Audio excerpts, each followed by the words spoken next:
We had like in the pocket only $250 to show me crystal of that size. Bags full of stones, pure bluish green.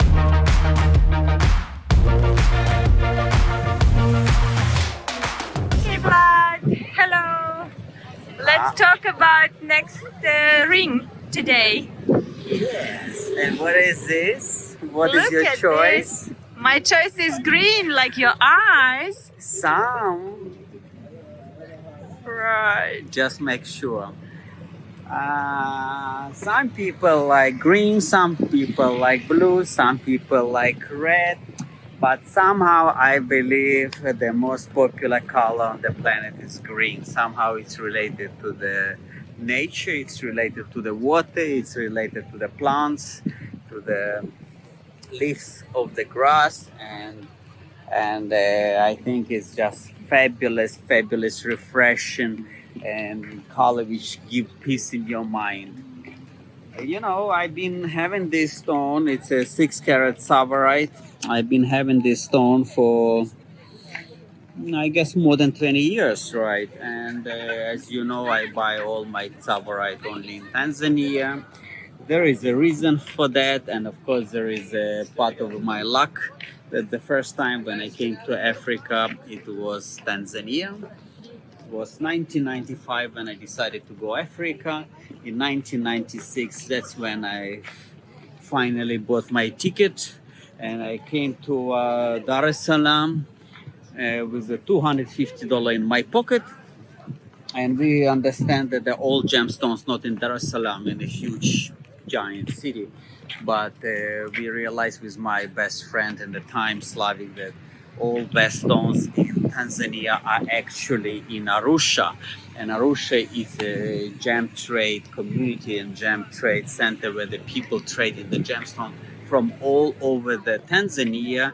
And lately on, 20 years lately, Arusha becomes center for the gem trade, not only from Tanzania, but as well from Mozambique, from Kenya, and from few other countries around, and of course from Congo in this respect.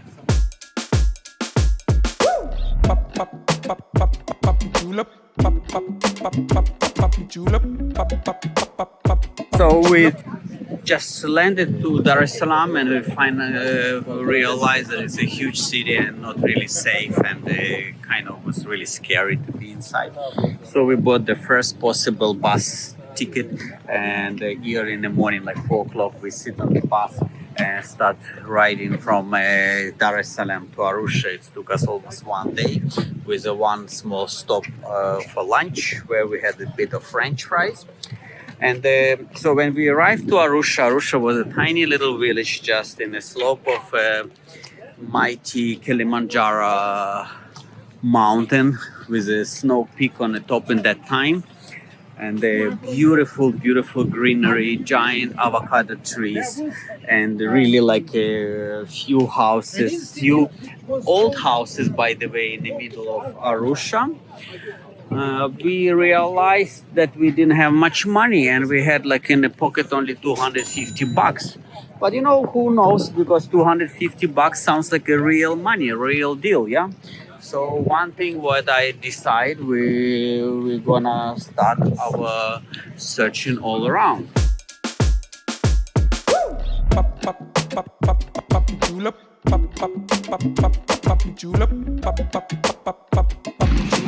So we start to walk in the middle of the city. We rent a tiny little room, and as far as I believe it was $5 or $6 per night. And daily we woke up in the morning, they give us piece of bread and I think butter and tomato, cup of coffee, and from there on we start to go all around the city. It was a bit scary. It was really basic. I mean, there was no such thing like asphalt. There was no such thing like trottoir.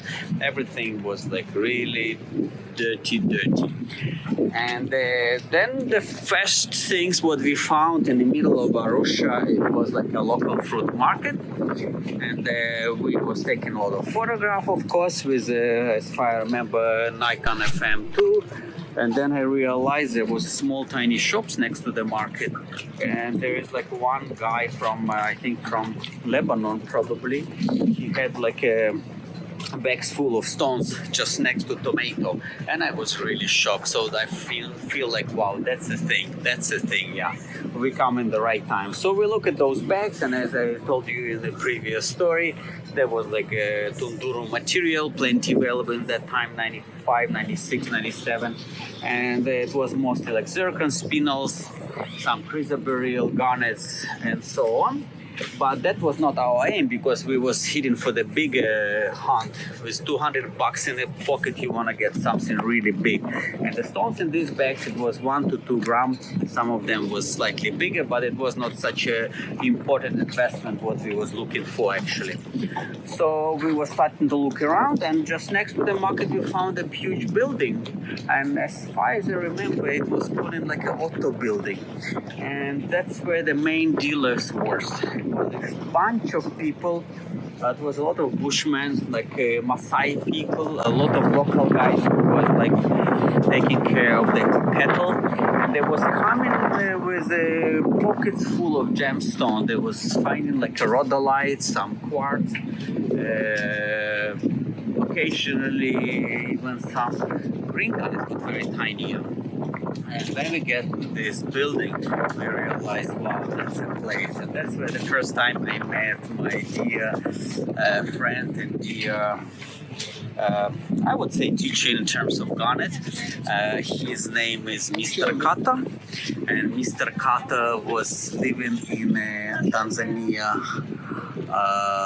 And actually in Arusha, Tanzania. He was living since 1974 from in Kenya, and then a few years later he came to Arusha. So he'd been a resident in Tanzania, Arusha for I believe like 30 years. In that time it was 20 years. Now it was now it's like 35 years. And then I realized the guy is really Japanese, he's real free, and he had some special stone, unique colors I never saw before. What I was amazed, he put like a few small pieces of pebbles on a table, and it was pink color. So I asked, is it a tourmaline? But it doesn't look like a tourmaline, it was quite heavy. And he said, no, it's not a tourmaline, it's a pink garnet. And that's when I was really seeing the first time in my life something unique, because the pink garnet actually it's not exist like a sweet pink color.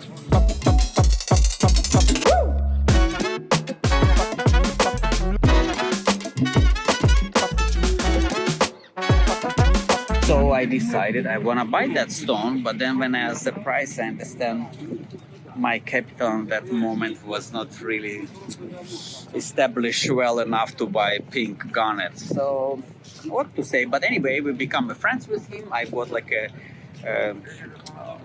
palm full of smaller stones. It was kind of Malaya pinkish garnets, and I bought that not really expensive. I paid like $20 for those. And then another thing appeared in Arusha at that time. It was mint color, super crystal, super clean stones, and with a shiny surface crystals. And nobody know what is how to call it. It was coming from Mirerani Tanzanite mine, and people was calling just, I don't even remember what the name was, but later on it's become a mint garnet, and it was a grossula in that time, and Mirerani mint garnet. I bought a few small crystals, not for the big money, but that was kind of more relatively expensive. When we step out of the auto building, I realized one other thing, that there is plenty of guys was showing us the stones, and it was of course a little bit scary and risky to buy from them.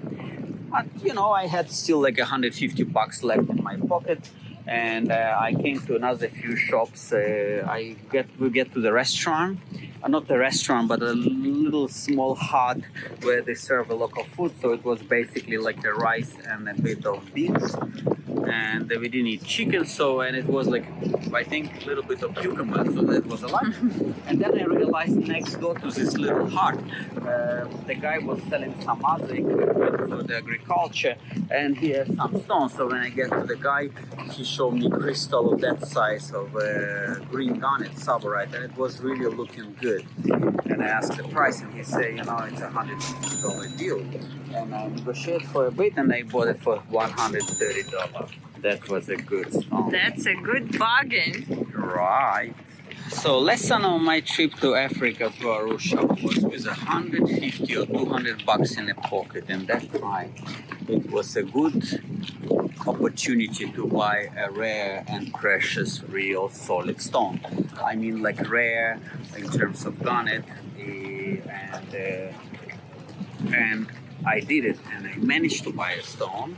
So we had like a palm of stones of different mixed color of garnet, from pinkish to orangey Malaya garnets, and we bought few Mirerani stones, and I bought single Tsavorite for 130 bucks. So it was really great trip.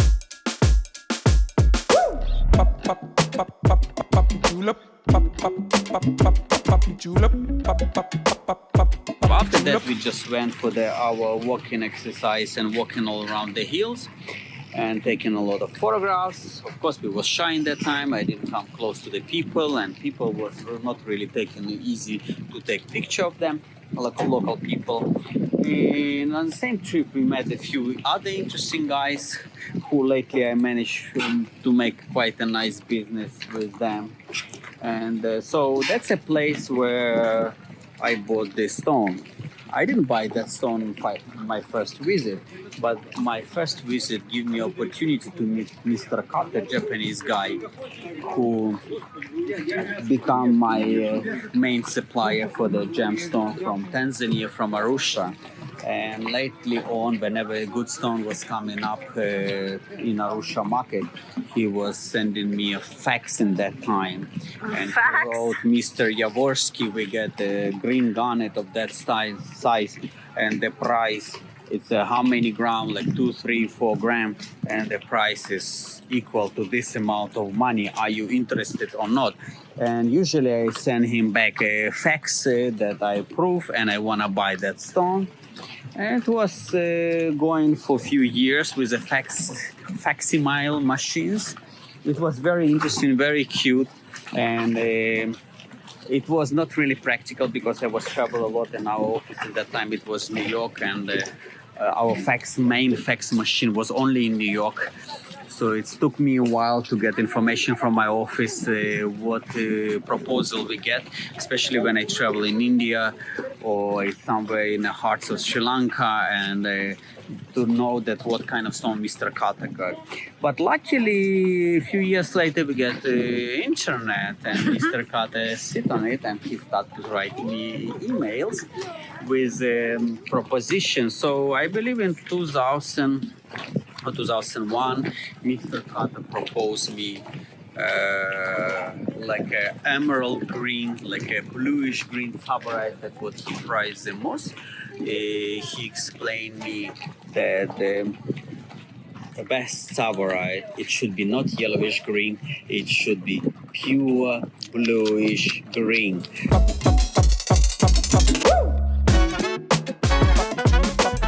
And the guy, he was absolutely nuts in terms of quality, like all Japanese people. For him, the clarity, it should be absolute. It must be a look clean. It should be perfect. The color should be perfect. And he was funny. He was paying like a double, triple the price compared with any other dealers in Arusha, which gave him a great opportunity to buy and to have the first look for any gemstones, due to the reason he was paying more than anybody.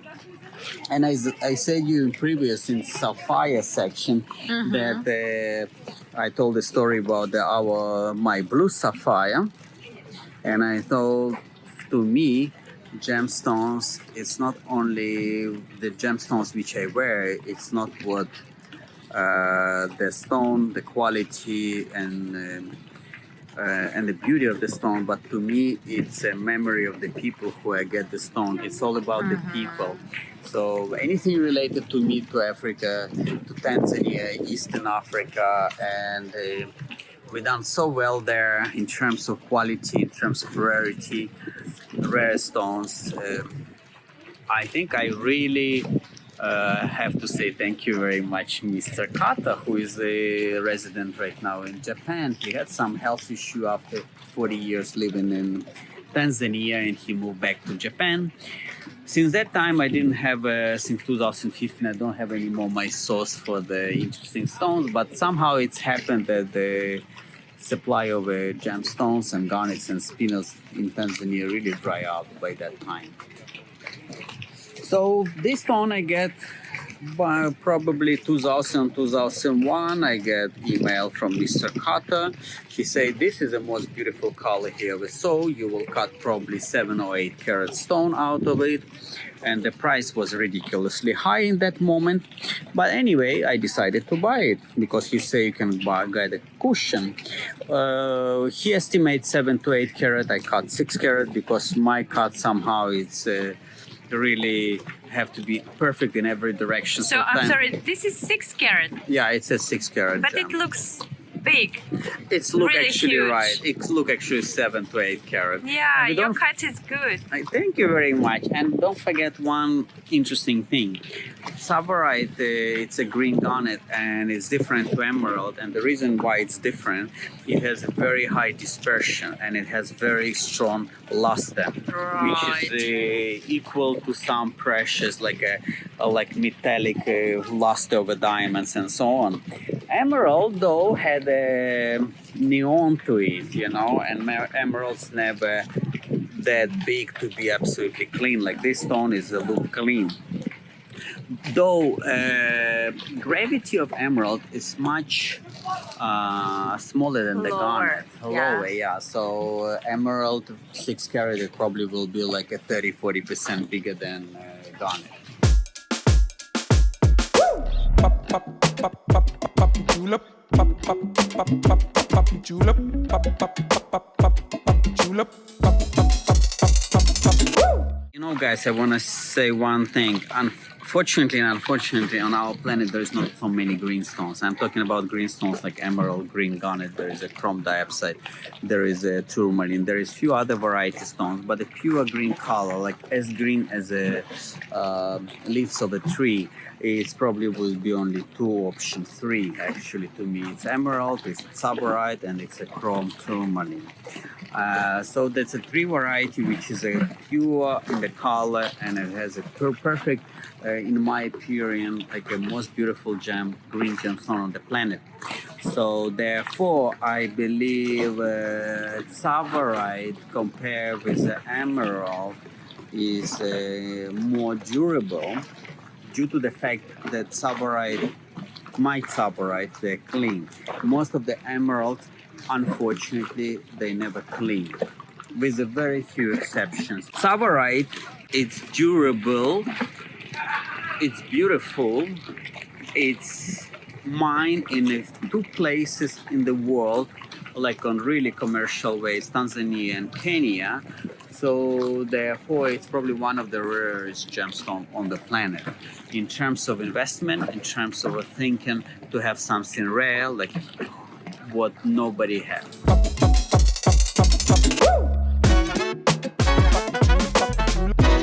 So when I get this stone in my office, usually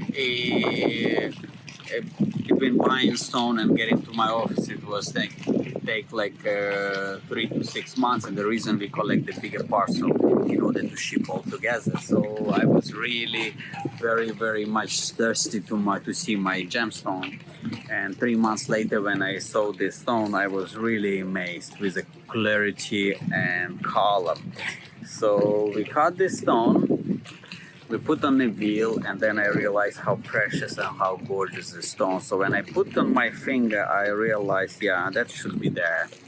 And it took me another few years to understand what design I want. and what I want to do with that, and to create a specific look to this. So here you are. That's my second stone in the story. It's my Tsavorite green Garnet from Tanzania, Komoro mine. When I come to Africa, to Arusha in 1996, the situation was very funny and very interesting. There was almost no money in Africa in this time.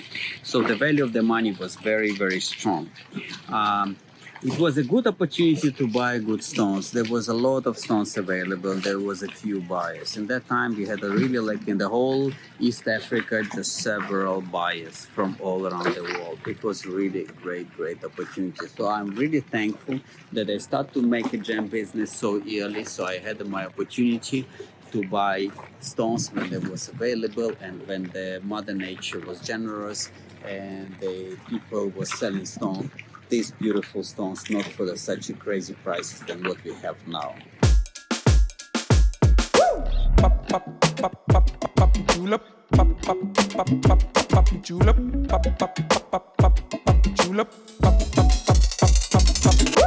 As you know, Tsavorite prices in last 20 years is really escalated big time. Really big time. I mean, not 1, 2, 3 times, but I mean 10 times, 15. Some Tsavorite, bigger one and exceptional, went up 20 times in the price. It's in terms of investment and in terms of rarity. And if you just think about that, super Tsavorite of that quality exists in Tanzania. Some people say it exists in Kenya. Honestly, in 30 years of my career, I never see that color from Kenya. They had the big stones, never clean enough to me and never vibrant bluish green to that color. That's just my opinion, my subjective opinion. I don't like black into the stones. I don't like secondary blackness into any gemstones, especially my stones. I like them pure green. That's a part. So time is flying. Things are changing. Our life is passing. New people come on the path. I hope they will find the Tsavorite and any other gemstone for their budget, because it's so important and it's really give you confidence when you have a little money and you are managing to buy something. But for that, what I believe, you better go to the risky places, to the wild places when there is not many people, no civilization, when many times there is no electricity, there is no water supply, even food supply. But for young people, I think it's a great opportunity to buy and search for the fantastic gemstone. I believe so.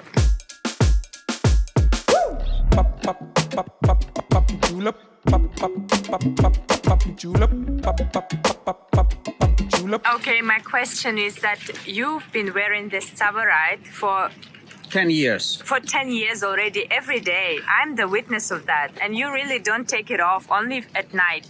Just tell me, how do you keep it so perfect? What do you do? Probably, first things, I never spit on my stones. Secondary, it's when I go to the restaurant with a marble floor, I don't try to drop on it. I wash my ring like every second week with my toothbrush. It's perfect.